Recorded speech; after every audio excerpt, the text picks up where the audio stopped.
Welcome everyone to SEO Office Hours. It is our 68th edition, and I'm really pleased to be filling in for Mike. He's given up his hosting seat just for today, though. Mike Ochitsny, he is the CEO of an amazing agency called Good Signals that work in digital marketing, including SEO and digital PR. So thank you, Mike, for giving up the hosting seat for today.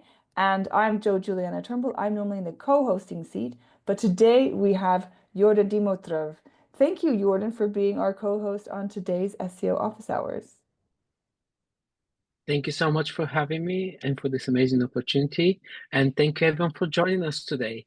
I'm Yordan Dimitrov. I'm an SEO manager at Reflect Digital, which is a behavioral science-led digital marketing agency that blends scientific insights with creative strategy.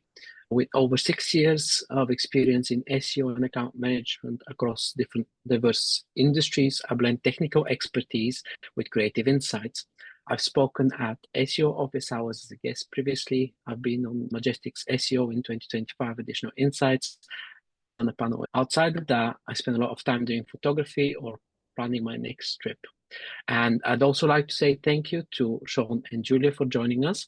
I'll now give them a little introduction to both. So Sean Barber is the SEO manager at Macmillan Cancer Support.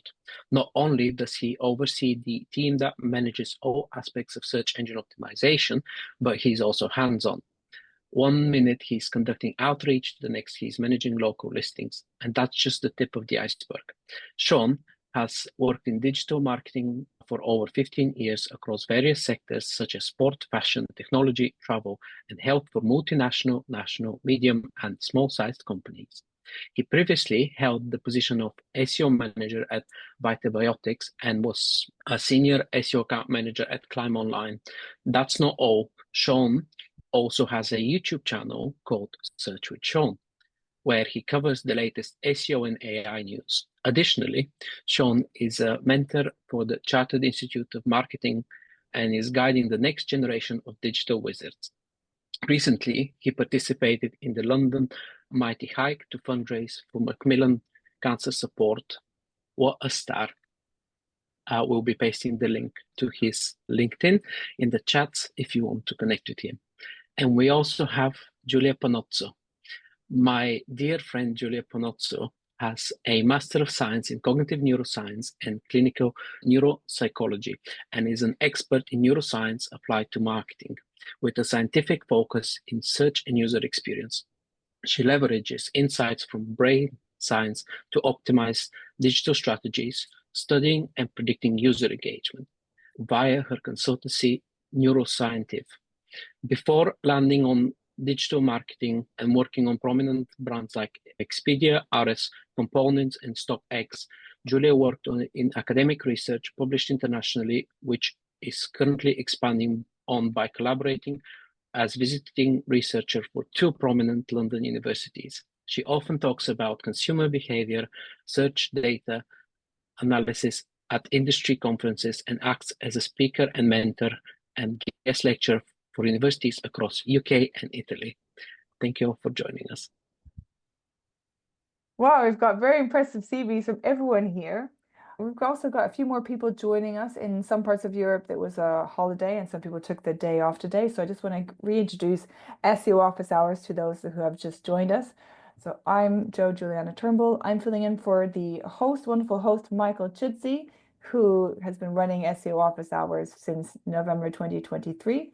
And he currently is the CEO of a great agency in London called Good Signals. So if you need any SEO or digital PR done, Mike is the person. As part of what we do here at SEO Office Hours is we have these office hours sessions where we have special guests. So we have Sean and Julia here, and people can jump in. So our audience can jump in and ask their questions around any aspects of website and search. We have loads of different questions, which is great. Thank you for submitting them, but feel free to also ask others during the 1-hour session that we have. But I just want to say that nobody's in the hot seat. There is no specifically wrong answer. We want to put all our heads together to solve a problem. And also we have about 33 people actually live on the call. We have loads of different ideas. Everyone has different experience. So please do share your tips and advice for the questions that we also asked today. So thank you very much, everyone, for joining us. I'm going to now start with our questions. We've got loads to get through to today. So without further ado, I'm going to share the first one. And Yordan will be sharing that in the chat. The first question. We are struggling to get our website to rank for its branded term, TBD Wealth. It is a partner practice of St. James's Palace, but a brand in its own right. It uses St. James's Palace content on many of its pages. You'll notice a lot of those pages are set to no index. Our website using the same template has no issues, and it is bootfinancial.co.uk. We are puzzled as to why this site doesn't appear for its brand term. I appreciate that the homepage is lacking content, but are we missing something as to why the site is not appearing?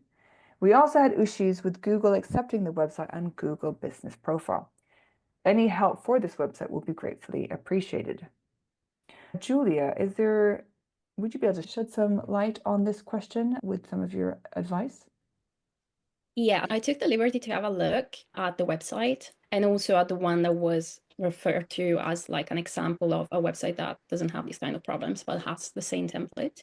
And what I noticed is that, sure, we know that there's a lot of pages that are no indexed for a reason, but there's only 4 pages other than the homepage that are indexed, and those pages have actually quite thin content. I think one is the about page, one is the contacts, but there is very little in there.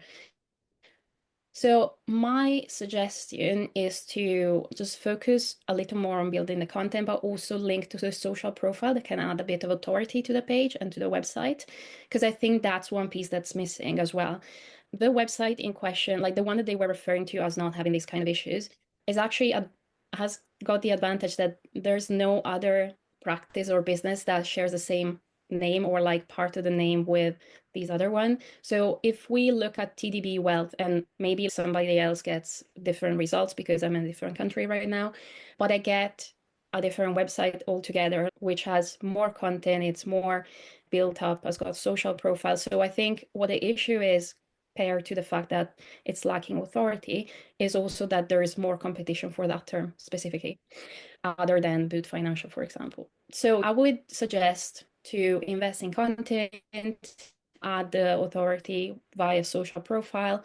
Another thing that I noticed on the other website was that they had testimonials, and I think that's a great way as well to, especially if we have links that can be added there, to add sort of trust signals in there. So just build up on those ones as well. And if it's a partner practice of a bigger website, can we have a link from the practice to these other websites? Because it all helps building the authority and linking the entities together. Great, thank you so much, Julia. That was loads of information there. I don't know if anybody wants to add anything else to that. Otherwise, we'll move on to our second question.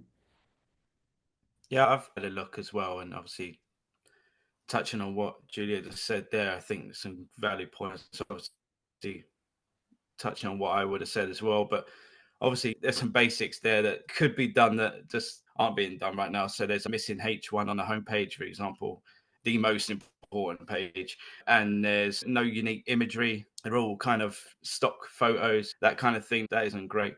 Obviously, the branding, like the St. James's branding, is like everywhere. So, like Google looking, it doesn't look like anything particularly different. That's why they might be struggling with Google My Business, that kind of thing, telling the difference. And obviously how you can help support that is obviously do things like outreach, try and secure some links on some relevant websites. Also, as Julia touched upon, looking at things like Trustpilot and Yale or whatever, like local listings and that kind of thing.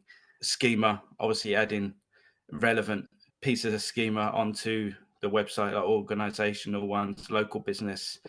These kind of schemas may help identify them and separate them from others. And obviously, like Julia said, the content itself isn't that different, unique. When you look upon like EEAT, the About Us page is not much there. These sort of things is going to tell you apart from everyone else. These are the kind of things they should be looking at. But especially the homepage, that's the main thing, one of the main things anyway. Thank you very much, Sean. Yordan, do we have any questions or comments about this one in the chat? Yeah, we do. Natalia has messaged and put, I'm looking at the backlink profile of the domain within SEMrush, and it looks somewhat alarming. My question would be, did you conduct any dodgy link building? There are lots of eu.club.us and .yz referring domains. So I think this particular question would be to the person who put the question forward. If they are willing to comment on the chat, then that would be great and we could look into it further. But really well spotted, Natalia, and thank you for jumping onto SEMrush straight away. The other comment we have is from Mark Williams-Cook, which is looking at the domain, so /insights. All this content is from SJ. I believe that the syndicated on dozens or hundreds of sites with some template. It's only indexed on the SJ site. They changed it. And then Rob also has a question, which is their insights page of the articles is everything from trade wars to retirement to portfolio management. If you're a local specialist, write info around that. And I really agree with that point. You need to try and specify it so that you could narrow that intent and that make sure that the content serves that purpose. When it comes to your insights, you can't be a master of all, unfortunately. Or was it jack of all trades, master of none?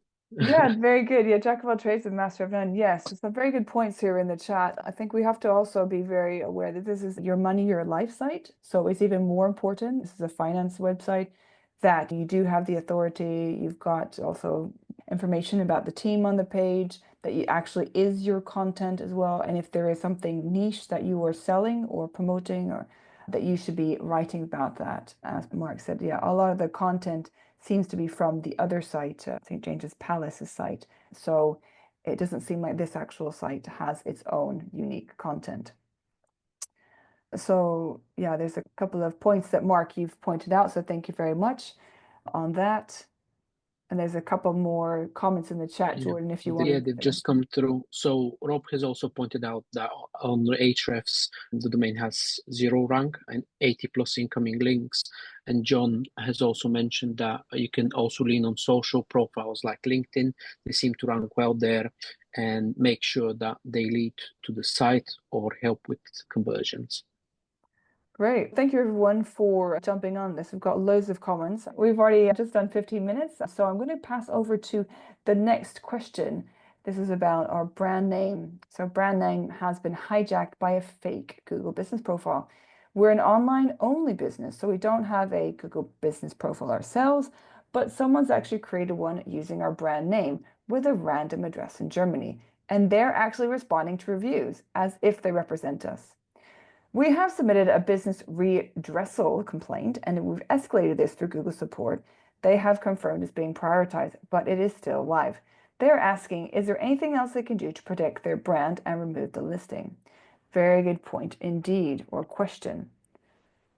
Sean, if you got some ideas of what they can do in the meantime, and I wonder how long it will actually take for this to be rectified.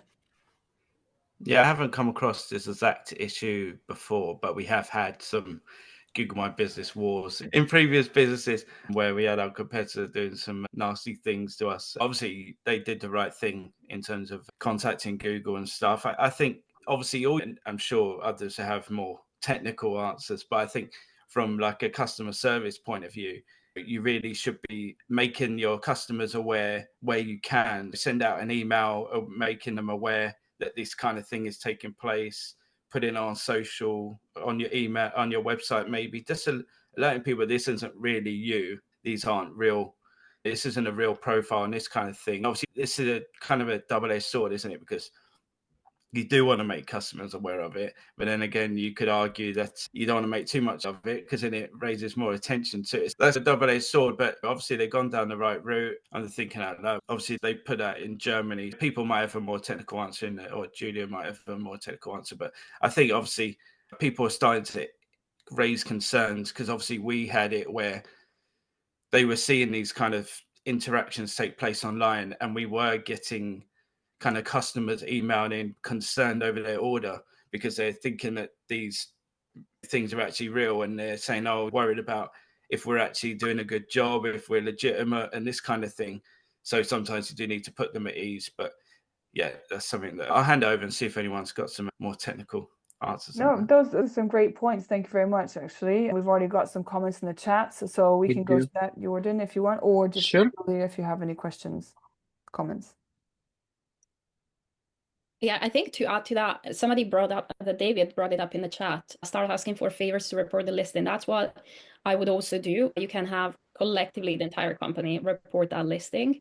And then I don't know, I never had an issue where I had to involve legal, of course, and because it's in another country, maybe like laws are different. I don't know how that works, but I agree with the fact of addressing this head first and like maybe the company put out a statement. I know that somebody said create your own profile. So I've had an experience with that, and I'm not sure I would agree on that one, specifically because when you're an online business, then for us at least, what it used to happen is like our location could not, for the rules, be set to the head office unless it was stated as a head office. So it would just show in the middle of the ocean. And then unfortunately, it was a place where everyone was dropping customer reviews for the stores that they went to. Not the stores, but like we had drop-off points essentially, which were conversions, but they were points where we had customers' interactions, or they were dropping reviews for things that went badly in terms of shipping or other things. So I think it's a double-edged sword as well. Maybe you could put an address for the head office rather than the online business itself, but I would have people report it first because I don't know that we're supposed to have for an online business the Google My Business profile. Good points. Yes. So I was also Yeah. just going to say something about this. So the Google Business Profile, if they actually have a place where they do meetings or there's a place where people can pick up products, they should actually be allowed to have a Google Business Profile listing. We didn't get all the details from the person that submitted the question, so if they're able to expand on that would be great. But I just wanted to say on this case, communication is key.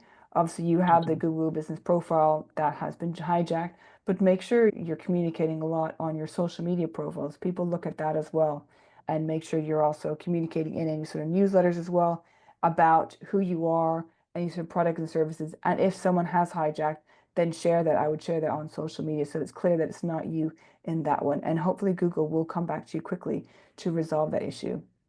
Well, I'll pass over to Yordan if you have any comments, or I'm sure we've got quite a few in the chat. Thank you. Yes, we do. So Rob sent a couple of comments. So one of them was create your own profile. And then he talked about if they've created a profile in Germany, and in Germany, what's the impact is that having on the actual strategy. If someone can represent a local business in another country, then maybe Google business profiles isn't actually that important. And he also shared a support article, which is if you don't want to add a specific address, use the service area, which is a good shout out. And I think just to summarize some of the additional points which were made, it's useful to have that address featured on multiple occasions if you do actually have a legal address somewhere, so that you could add a pin potentially and locate that, but make sure that it is actually there and that you can, for example, receive mail through address. Corina also shared that she's had issues with fake reviews and have actually had to take legal action and actually hire lawyers to solve this issue. So these things can escalate. So as specialists, if we can try and resolve them as soon as possible, that would be ideal. Emma is also pointing out that you could ask your customers for reviews and direct them to the trusted review site to keep the trust and authority in the meantime. There's lots of comments as well coming in, but I'm just cautious of time. Would you like us to continue reading through them, or yeah, I proceed think with that's the good. next? It's good to have all these chats. So yeah, feel free to share them and share the comments and the links. I think that's great. Awesome. Yeah, additional comments also include claim that official Google business profile, even as an online brand. Simon has asked if there's a brand trademark worldwide, which you could refer to, whereby you could use that trademark to provide that additional reassurance and proof to Google's reviews. Michael has also shared that you can chat directly with Google My Business here, maybe check if they've received your complaint. And then Sean has also added to look at Trustpilot and other local listings too. In addition to Trustpilot, for other businesses, let's say in hospitality, you could also look at things like TripAdvisor and improve those local citations of name, address, and phone Yeah. number or an app. Yeah, I think that's a good idea. I think especially it's really useful to use those third-party sites, Trustpilot, or you can also use this at TripAdvisor, or there are some other websites that are used for SaaS platforms to get trust, so you can actually leave your reviews. Of course, there is a small cost for some of them, but I think it's worth it when you can actually have a place where you can see different reviews. Great. Thanks everyone for your questions. We've had quite a lot of comments on that today. So I'm just going to go back to our third question here. This is about optimizing site speed. I believe, Sean, you have quite a lot of experience in this one. The question is, what's your preferred method for managing and optimizing site speed, especially for those large websites? Obviously, loads of caveats here in terms of there's so many types of speed issues. There's so many types of errors because of depending on what templates you use, what CMS. Obviously, you're talking about if we talk about Sitecore or we talk about Shopify or whatever it is, and also, like I say, there's so many possibilities. But in terms of, are we just talking about Sitecore here? Are we talking about generally? So we have this question around what's your preferred method for managing optimizing site speed, especially for large websites. And actually, we have another question around Sitecore. They said that they're actually helping a large high traffic Sitecore site to improve their core web vitals, particularly the LCP and the INP. And they want to know what are the right things to tackle first for a Sitecore site. Cool. And if there's any specific Sitecore things that you prioritize for them. Yeah, because we are actually going through this at the moment. I'm always having a conversation with my devs, but I just touched base on with him last night to go over this actually, because it is something that we're having issues with in terms of core web vitals. It depends on how much importance you put on these things, but obviously page speed is an important factor regardless of how you think about it. So we're looking at several different possibilities, remedies, solutions to this. One thing that's always a problem, I think many sites have this, especially large sites, is the tag management, Google tags and other types of tags that are legacy ones, or there's just too many on there. They're not managed properly. There's all different teams because it's a large website. Adding tags onto your website from Facebook and TikTok and YouTube and all those social channels and all the other third-party tracking sites that you use, and obviously all the Google tags as well. And they can slow it down. So obviously I would suggest having a real good scan of your most priority pages and seeing how the tags are affecting the performance on those pages. And then obviously it's a discussion with your developers if you have a dev team to see how they can be, if they're still needed, talk to stakeholders that are perhaps being implemented them and see if they're still actually worth having, if what they're just legacy and you can leave them behind. And there's things like we're looking at enabling like page catching techniques to make sure that when they're loading the pages, they're not having to do so much work. So there's already parts of the page kind of preloaded that kind of just take the stress off trying to load the page. There's HTTP2 that we're looking to implement.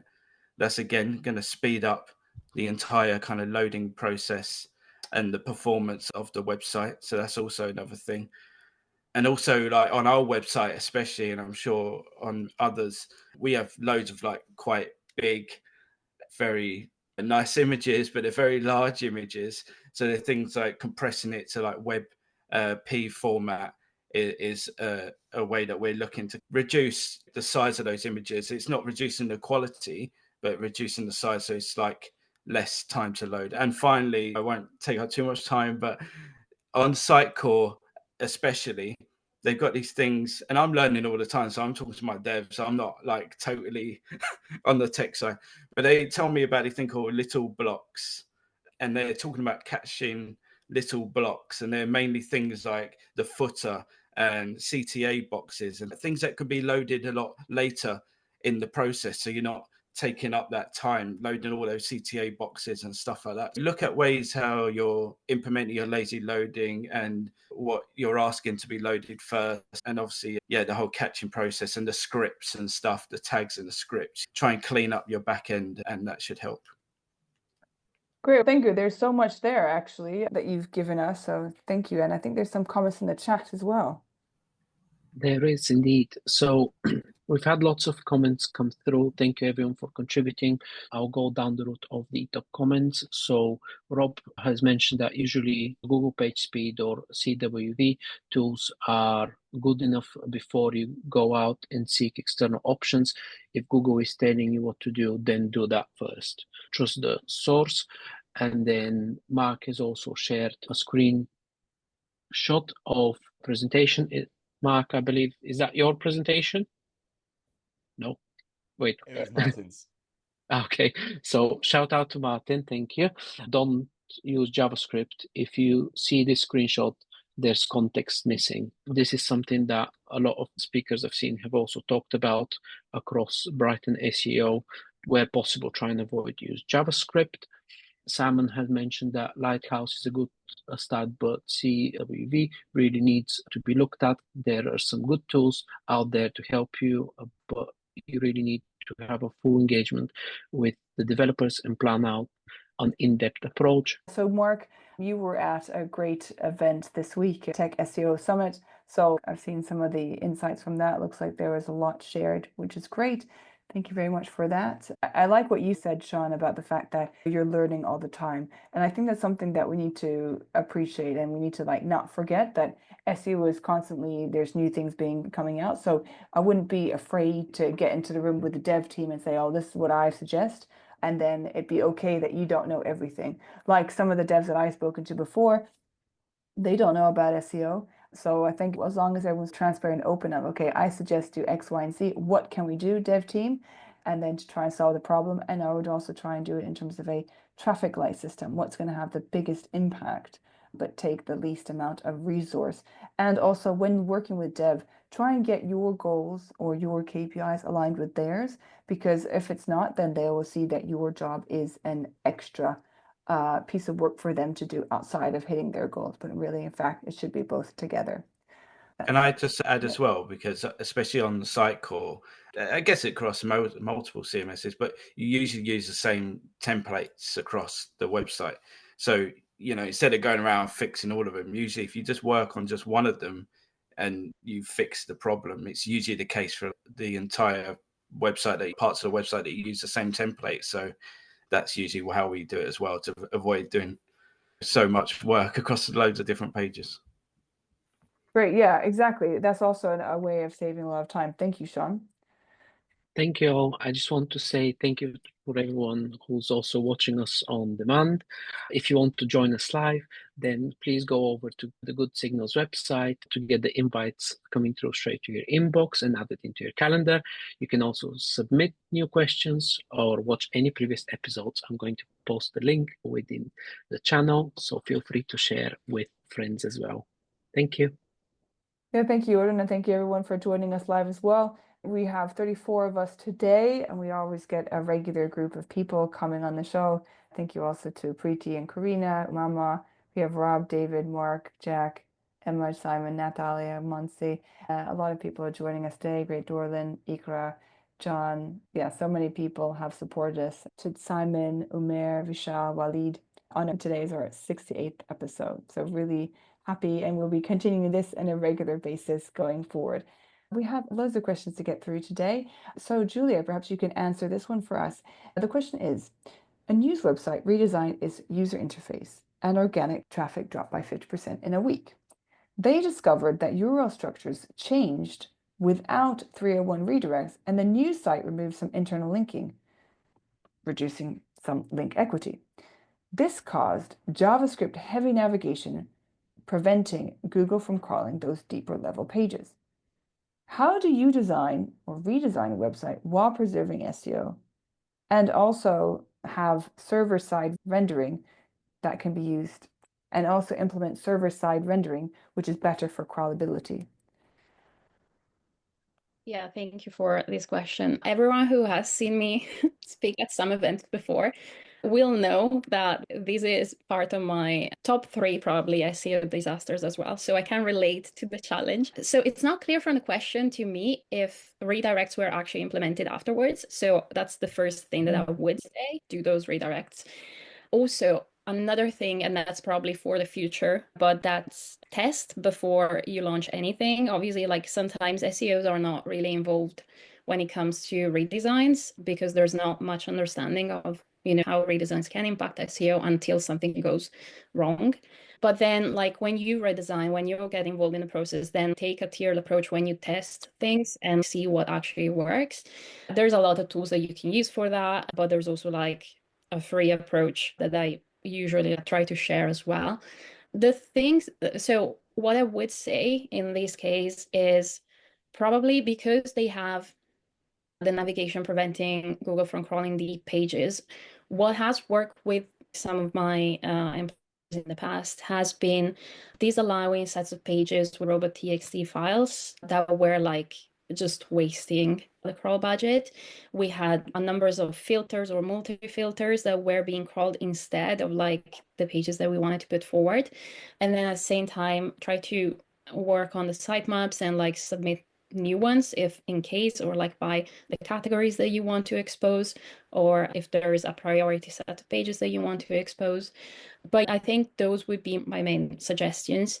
And I think it's important to show stakeholders and clients how much of an impact the navigation has on the overall website.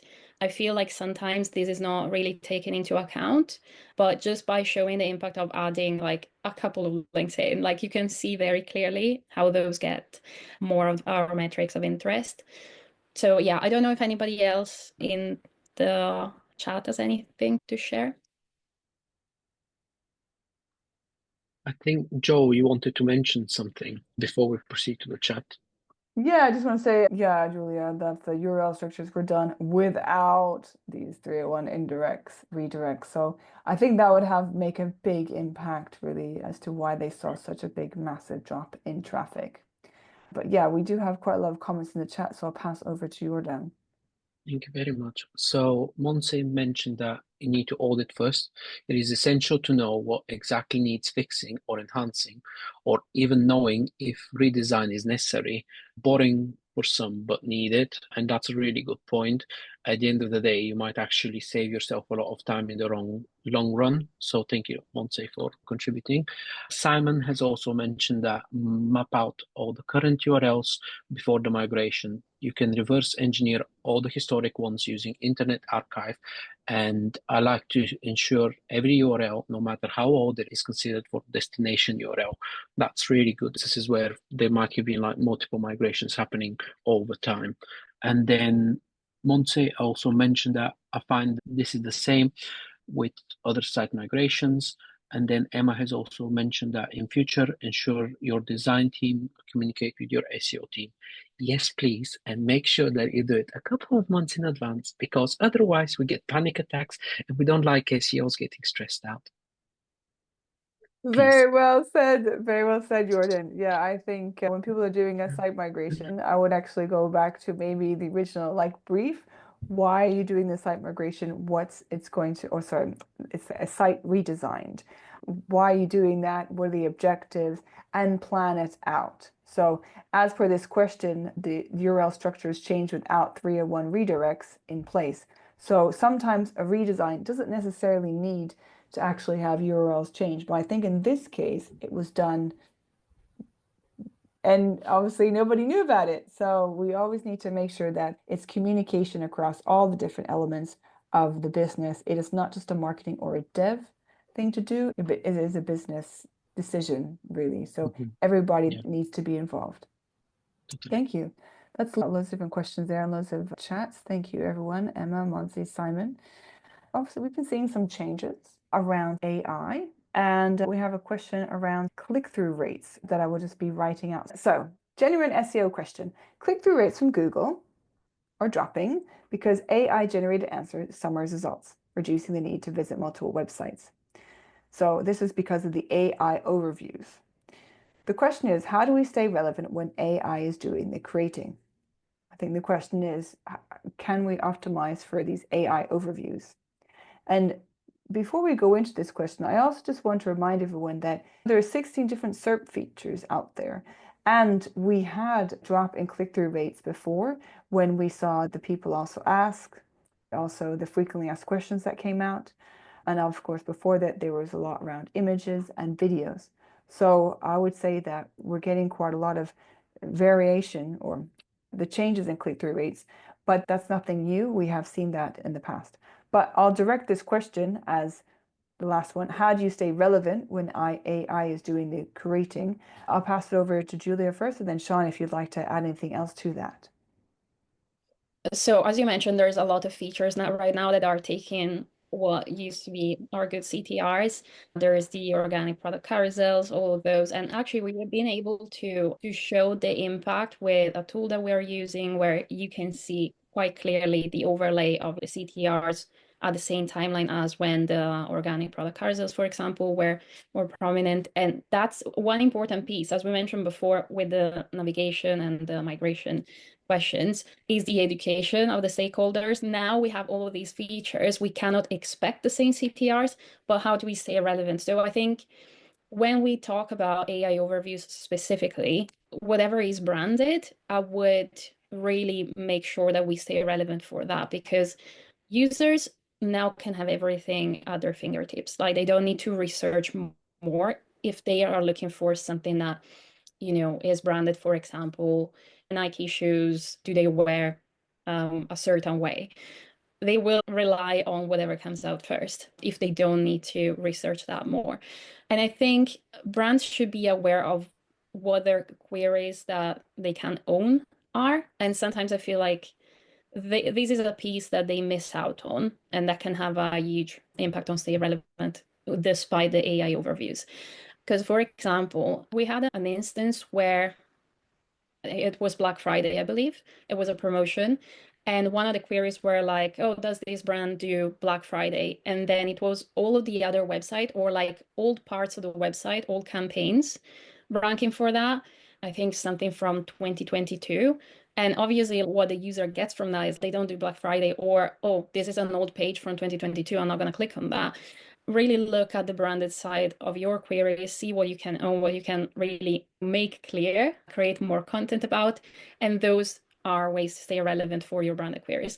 When it comes to non-branded queries, I find it a little bit trickier, because right now we are in an age where essentially the journey to the click has been elongated by at least like twice, especially if we're looking for something that's, I know, a product.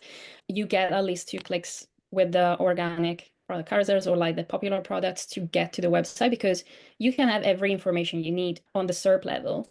So I think in that case, it's important to re-establish the narrative and be really clear with the stakeholders on what they can expect. Because to stay relevant, really, just make sure that your schema is in place, but also your merchant center feed is taken care of. Sometimes paid and organic teams don't communicate, so they don't realize that it's all coming down to the same really display. Although some of these are shopping ads, the merchant center helps with all of the features that we see in those popular products as well. So some of the things that we might want to have a look at is there's now on Google Search Console, there's Merchant Center. I don't remember the section name specifically, but on the left side, there's like a Merchant Center overview or optimization. So I would have a look at that one as well, because it can help with CTRs for non-branded queries. And I'll let anyone else add to that. Thank you, Julia, and lots of information there. Anything else in the chat, Yordan? We have loads actually. So starting off with Simon, so he suggested that only measure your long tail keywords because the CTR there will be higher. Monse, David, and so many others are also focusing on that brand element of your branded queries, focusing on that brand visibility, not just for clicks, but creating content that AI pulls from, as David has mentioned. John has talked about how providing value on the important pages past just one sentence summary and track that conversion instead of just clicks. Natalia has talked about how the sad part is that depending on your business model, some types of businesses will actually be really affected and there's nothing they could do. So one of my clients I've noticed, because their content tends to be more informative, has actually slipped through. So they have had a lot of the overviews. They're getting lots of impressions, but the click-through has just disappeared completely. But I think in this instance, again, we're talking about that brand and the value. So when my advice to them was just see what you could do in terms of securing that branded traffic, because that's really targeted, like Julia talked about earlier with the Nike trainers. Monse has also talked about it will be a matter of time until AI overviews or any other reason is affecting reviews, the content, to ensure that it is relevant and written in a way that is clear. Structure is mostly everything that she has found. Again, talking about writing for humans first, that's what we need to optimize for, not search engines. Some additional comments also come from Rob. I think briefly discussed this last week, selling ads around the names, but that doesn't mean that it should be advertisable. Cinema times, weather, exchange rates, sports scores, none of this stuff should ever have made money, so it shouldn't be a surprise to see that die now. And that's a really good point. If that could be delivered by Google on SERP, then do you really need to create content for that? Because that's dynamic content, that's something which would be answered straight away. Mark has also talked about how he thinks that it's an interesting way to say that brand or focus on the money clicks, because having your site visible, having users click when they're looking for information is what incrementally builds much brand. If they're satisfied with AI overviews, they're going to remember the brand, they remember Google, and more agnostic. But yeah, there's lots of comments. So it means like the brand becomes like it's people are not as caring about the brand on this case, what Mark was saying. And if all things were equal, he'd imagine the long-term impact of AIOs and reduced click-through rate would also be lower brand searches as users are simply seeing them less. So that's quite a good point there. Amazing points there. And yeah, every day is a school day. So thank you for teaching me about agnostics, Mark. And I just add as well, because obviously I'm doing a blog on this actually soon, so just to plug that. But it's an interest of mine a lot, because I've been in our sector, even though health wasn't originally going to be touched by AI overviews, they're actually massively touched by AI overviews. So we're getting a ton of our queries are covered in those. So I am getting a lot of kind of queries internally about seeing drops in traffic and stuff like that. It's like an educational piece, like we've been saying, talking about visibility, share of search, share of voice, and that kind of thing, rather than looking at the traffic side of it. Now, I think that's where we're going, so that's for sure. And also thinking beyond Google. Okay, Google's still the big player, we all know that, but there are other areas to reach out to potential customers and users, social channels and other search engines. And obviously there's a lot of controversy around it, but looking at large language models and stuff, they will grow. They're very small still. But yeah, I've taken inspiration from some of the people in the chat here, and I've looked at building a custom ChatGPT model around natural language processing, information gain, information density, along with our brand guidelines, are looking at seeing potentially how you rewrite your current content to fit better in this future of content. Because the pages that I do see that we get a lot of AI overviews for or large language model traffic from are very rich in information, but yeah, they're very streamlined, get to the point, no jargon, clear headers, answering the questions, unique information, unique data, sites, user experience, that kind of thing. And so yeah, I'll definitely look into that. And obviously Mark Williams Cook does a great if you check out, and I've probably pushed it so many times, but you go on Spotify, it goes into all the patterns and stuff and things like information gain and stuff, and you'll learn tons. Just go into Spotify and type in Google patterns or something, and you'll find it. It's really good.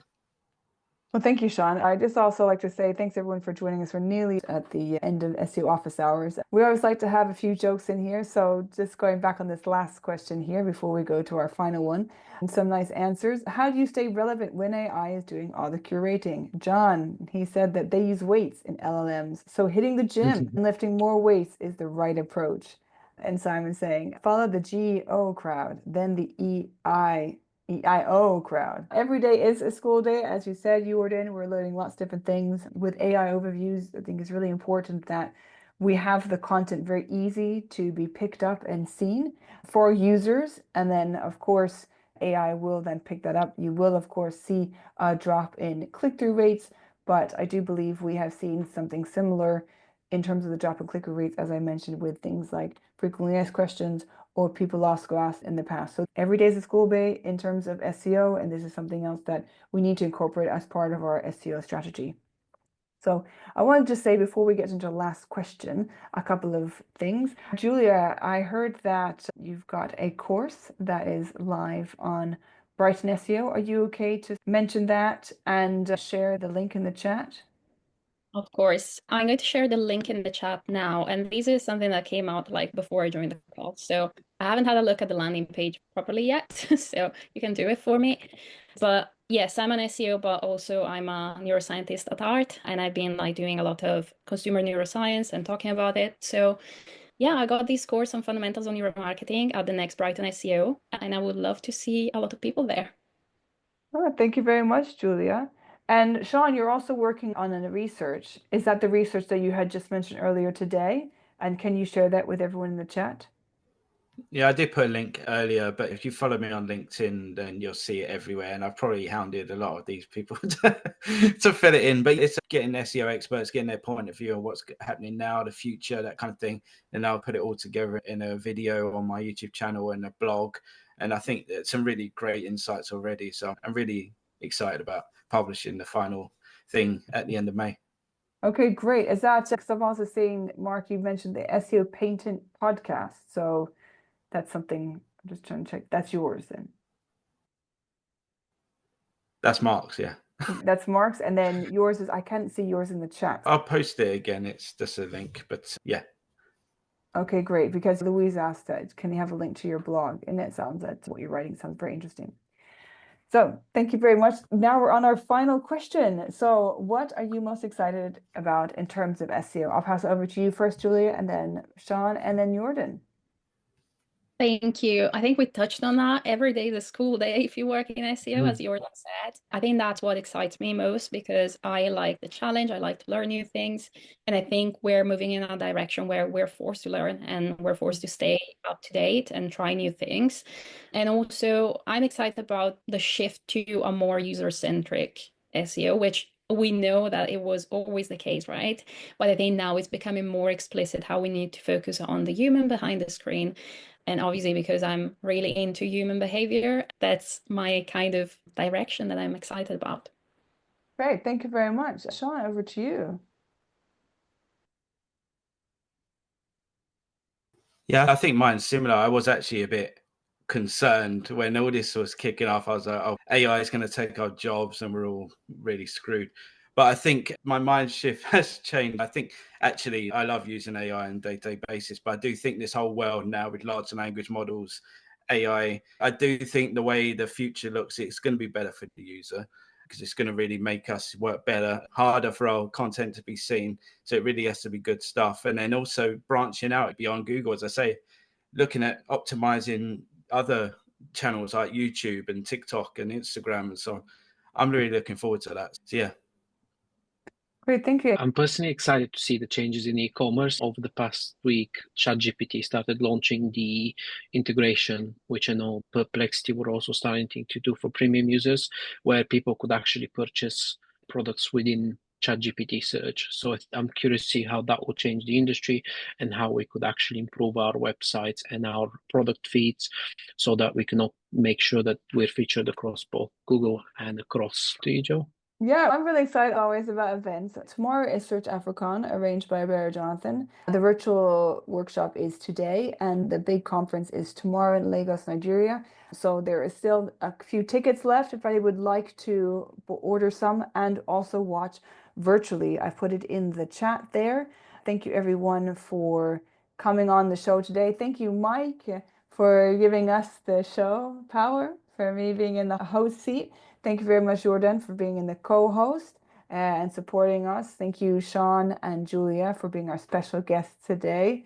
I was just seeing Preeti do this. Thank you very much, Preeti. Thank you for everyone for supporting us. Preeti, Simon, Mark, Rob, David, Natalia, Emma, David, Monse. It's going through everyone, and Louise and Jack and Ikra, Ruda, John, Favor.